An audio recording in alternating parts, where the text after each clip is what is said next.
من مسكينان يا خدای دسته. پاکه من نیستی چې کولی الله ته زموږ مدد وکړي خدای زموږ خلوص زموږ نیت په دې کړي الله ته په نیتونو په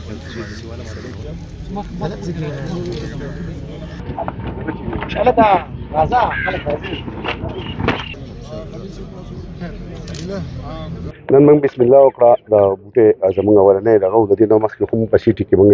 لګو او 23 مارچ هم دی کله چې موږ په 23 مارچ کې قرارداد پاکستان پیش کړو په 1940 کې زموږ لپاره چې کوم وست په دنیا کې نشته ډېر قابل قدر ډېر عزتناک خلک راوړي هغو د قرارداد په جمع باندې میټینګ وکړو د میټینګ نه بعد یې قرارداد پیش کړو نن تاسو وګورئ هغه بیا اووه کاله بعد الله پاک رحم وکړو زموږ ملک جوړ شو د اسلام په نوم جوړ شو د لا اله الا الله په نوم جوړ شو هغه نن موږ ګورو لکه ښه پوره آباد دی دغه شان موږ په هغه ورځ باندې دا زموږ خواهش و چې موږ نن آغاز وکړو د خپل بوټو ځکه چې دا بوټی چې دی دا ونه چې کومه ده دا د انسان سره تعلق ساتي دا د سا د خاوند سره تعلق ساتي دا یو داسې شی دی چې کوم زموږ دا ګند راځي دا هوا راشي دا ګنو چپ کي نو دې الله دا طاقت ورکړی چې دا ګند ځان ته راکاږي انسان ته نه پرېږدي سیکنډ خبره دا ده چې کوم طوفانونه کېږي دا بارونونه کېږي سیلابونه راځي دې الله دا طاقت ورکړی چې کله دا سیلاب غر کې په سپیډ کې روان وي دا لاندې په خلکو روان وي نو کله چې په غرونو کې ونې ځنګلي نو دا د هغې طاقت ختم کړي طاقت یې کمزوری کړي او ورسره سره دې الله دا طاقت ورکړی د دې زیلو چې دا اوبه ځان ته جذب کړي راکاږي نو اوبه کمې هم راشي طاقت هم کم شي نو بیا چې کله په انسانانو راځي هغې دومره طاقت ختم وي چې انسانانو ته نقصان نشي رسېدی نو هغه یو خو هغه غټه پیدا دویم د موسم سره ډېره غټه پیدا ده چې موسم په اټیک وکړي تاسو دنیا ته لاړ شئ وګورئ تاسو به ګورئ ټول به شنه غرونه به په سړکونو کې به شنه بوټي لګېدلي هغه به لګېدلي هلته به یخې هواګانې کم ځای ته چې لاړ شئ هلته بوټي نه وي هلته به سخته ګرمي موسم ډېر خطرناک روان دی انشاءالله تعالی زموږ خیبر پښتونخوا په الوبي کې کوم ګند چې دی کوم دغه دی پاکستان کې په 1 نمبر لاهور دی په 2 نمبر فیصل آباد دی په 3 نمبر پېښور دی زما د الله نه امید دی انشاءالله په 3 څلور میاشتو کې به پېښور موږ ډېر لاندې راټاو او یو شفاف ماحول به ترې جوړو د خیبر پښتونخوا نه خاص کر د پېښور نه چې زموږ هېډ کوارټر دی موږ به خپل کوشش کوو ټي ایم اے چې څومره ټي ایم اېګان دي زموږ مېمنډس صاحب هم ولاړ دی میر صاحب ولاړ دی دلته به ښار کې به دننه موږ بوټي هم لګیا دي الرېډي لګیم او نور به هم تېر شي زما افسران صاحبان لګیا دي او زموږ کارکونان هم لګیا دي انشاءالله تعالی دا به د جمعې په اتفاق باندې به دا میشن موږ چلو او دا به یو بهترین ګرین پاکستان ګرین خیبر پښتونخوا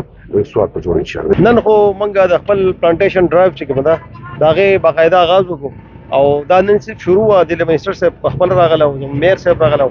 دا به اوس ایکسټینډ کوو موږ بوټي تقسیم کړل په دې غرونو کې په دې روډونو کې د روډونو په غاړه باندې کوم ځای کې چې موږ کوو موږ انشاءالله د خواب د ګرین پاکستان شین پاکستان دا زموږ خواب دی دا به سرته رسوو نن په ګڼ تعداد باندې راغلي 23 مارچ دی زموږ د دې وطن او د دې ښایست د دې وینام دا ده چې یاره دلته بوټي ولګي دا یو چونکې قدرتي ښکلې علاقه ده او د ښایست په حواله سره دا معلومات ده او زمونږ سیټي چې دا زیاتره کنکریټ دي زمونږ کوشش دا ده چې نن کوم مونږ بنیاد کېښودو د بوټو د شجرکارۍ ده نو انشاءالله تعالی دا به زموږ په پوره سیټي کې پوره مینګور سیټي کې تحصیلي بابوزۍ کې څونه زمونږ تیاره رورل ایریا ده پای کې به انشاءالله په زرګاو په لکاو بوټي به لګي او زموږ کوشش هم دا ده چې یاره د هر یو کس دا د هغه په سر ذمهواري ده په کور کې یو کډه ده له 7 تنې د هغه په کور کې به دونه یو ځای چې پای کې هغه بوټی ولګوي روان کال 2-3 کاله بعد به هغه ونه شي د دې نه به د دې معاشرې د دې وطن د دې عکاسیم کېږي زمونږ دلته پولوشن ډېر زیات دی که ته د سیند په غاړه هم وردېږې په ګرمۍ کې او په مینګوره سیټي کې هم وردېږې دواړه یو شانتي ګرمي علاوه د سیند د اوبو نه د دې غټه وجه دا د سیند په غاړه بوټی نشته مینګوره سیټي کې بوټی نشته نو د هغې زموږ په ټولو باندې دا یو ذمهواري جوړېږي یوازې په مونږ نو په حیثیت په قوم په مونږ ټولو دا ذمهواري جوړېږي چې کم از کم یو بوټی که هغه زموږ سټوډنټان دي که هغه زموږ سیول سوسایټي ده وکیلان برادران دي ډاکټران دي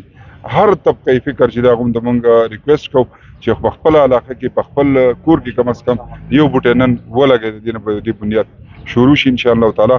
یو ګرین مینګوره سیټي د دې مونږ مثال ورکوو زموږ لس زره بوټي تقسیم کړل سوات خو ماشاءالله موسم ډېر ښه دی پوه شوې او کلایمیټک وایز ډېر ښه دی هغه دی د کمپین مونږ دغسې سټارټ کنټینیوسلی زمونږ ډیفرنٹ دې کال ډیفرنٹ هغه ورکوو بوټي ورکوو زموږ سره نرسیانو کې تقریبا 12.212 میلیون بوټي چې دی هغه تیار پراته فټ چې هغه کې زموږ ډیفرنٹ هغه ته ورکو زموږ ویلیج ډیولپمنٹ کمیټیانې هغه ته موږ بوټي ورکو موږ چې فورسز آرمي ډپارټمنټس دي هغه ته زموږ بوټي ورکو دا 12 چې کوم موږ سره 12 میلیون بوټي دي اراوند اباوت دینه زیات دا ټول موږ تقسیمو سبا موږ خپل ټارګټس کې لګو سبا موږ ایجوکیشن والو ته ورکو سبا موږ فورسز ډپارټمنټ ته ورکو سبا موږ ویلیج ډیولپمنٹ کمیټیز ته ورکو سبا موږ فارمرز ته ورکو نو زموږ دا ټول چې سوره هغه دي ډیفرنٹ هغه دي دا ټول د کمپین کې موږ ځان سره انوالو کوو لګیا یو